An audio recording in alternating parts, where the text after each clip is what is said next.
Alright, we're going to play with this better model that I have of a motor mount that I let my students play with. A switch can go here, a motor fits in here, and then on the front they can do whatever they want with the spinning puck that's up there. Well, if I want to print this, there are some options you need to see. So here are the default options. You have the profiles.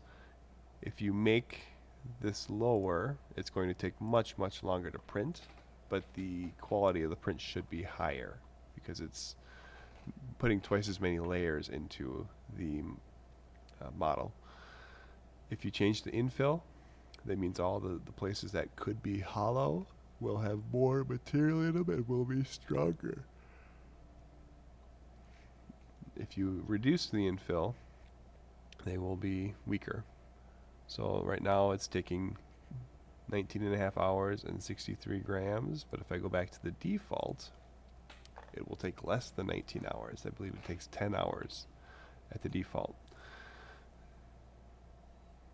Support and adhesion, they're just checkboxes right now. But if we click on this custom button, we can get more options. So I'm going to start at the bottom of this. The build plate adhesion options. Right now, if I go to preview up at the top, right now there is no build plate adhesion, and so what's selected is called skirt. It's not actually connected to the model, but what the printer will do is make this thin line around the outside, and it'll let you know if your bed isn't level. It'll let you know how the filament is sticking to the bed before it starts printing your model. If you change this, there's two other options. There's brim. Now brim is just like it sounds like. It's going to make a single layer thick brim on the plate. And so it does this to make sure that it's sticking well and it doesn't warp once it starts. So you can see the brim here. The last one was the one I used when I was a beginner. It's called raft.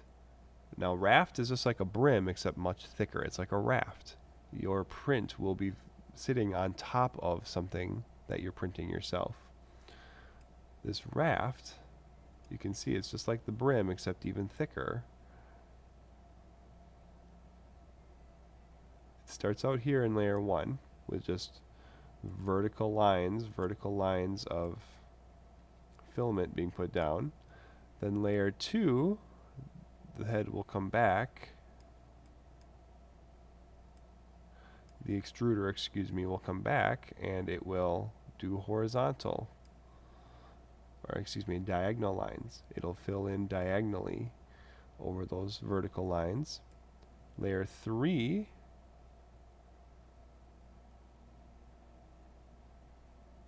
if I can select it, will come back and do horizontal lines.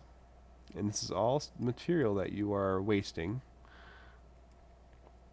And then the fourth layer will come back and do the original vertical lines again. Then what will happen is that when it starts printing your actual part, it will leave a tiny gap. It won't be pressed down as hard as it could be while it's printing this part, so that hopefully you can just tear the raft off without too much trouble. This is layer 5 and it's the first layer of my actual part. You can see that it's going to take more material and more time to build that raft. The raft added about an hour and a half and 20 more grams of filament. However, it's easier for beginners to start with the raft. Once you get good at leveling your bed, once you start to be familiar with the printer, change this over to, well, skirt, and it works pretty slick without having to waste all that material. So that's build plate adhesion. I went through all the options. Skirt, which we're about to see right now, brim, and raft. Skirt is the one that people use once they're familiar with 3D printing. Now support is what's happening right here. Beneath here there is a ledge. If I can select it, you'll see this red area. That means that there needs to be support here. And the printer, if you turn support off, it will try to print over this big long gap, but it'll be printing way up in the air, and a lot of times you'll get saggy little strands of filament right here as it tries to print on nothing. So that's why we have support. Support builds up a little tiny, it's almost like a raft inside of here. And here's what it looks like. So it's going to build up this piece that should be pretty easy to break out when it's all said and done. And you'll need to support your work. Now, a lot of students don't really understand how support works, and so as you're watching them design and want to print things, make sure that you're taking a look at what is going to need to be supported, and if it's too much, well, maybe you can lay the piece down on its back, like I did here, to make it so it requires less support. So I would recommend using support. The other settings above support, I don't usually touch. So cooling, yes, you want the fan to be on. Travel, you can have it Z-hop, meaning that the extruder will actually move up every time it needs to go to a new spot and it's not extruding. The speed, you can try to increase your prints. However, at some point you'll go so fast that your printer won't be able to keep up and you'll start wrecking prints. Material, this is where you can change the temperature. As you get more familiar, maybe you want to raise the temperature to have your material adhere better to itself. A lot of times if you raise the temperature, the part itself becomes more brittle. And here's the build plate temperature.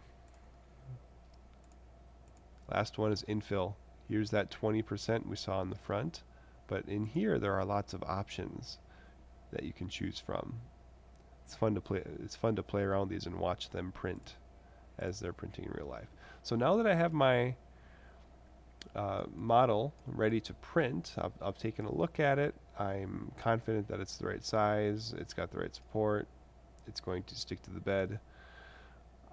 Instead of clicking Save to File, I'm inserting the micro USB card into my computer right now, and I can click Save to Removable Disk. Now, what name is it going to save? It's going to save this name right here that you can edit if you click this pencil. So this name is the one that's being saved. Saved to removable disk. So now the G code is going to that disk. You can hit eject. Now I'm going to walk that disk over to my printer.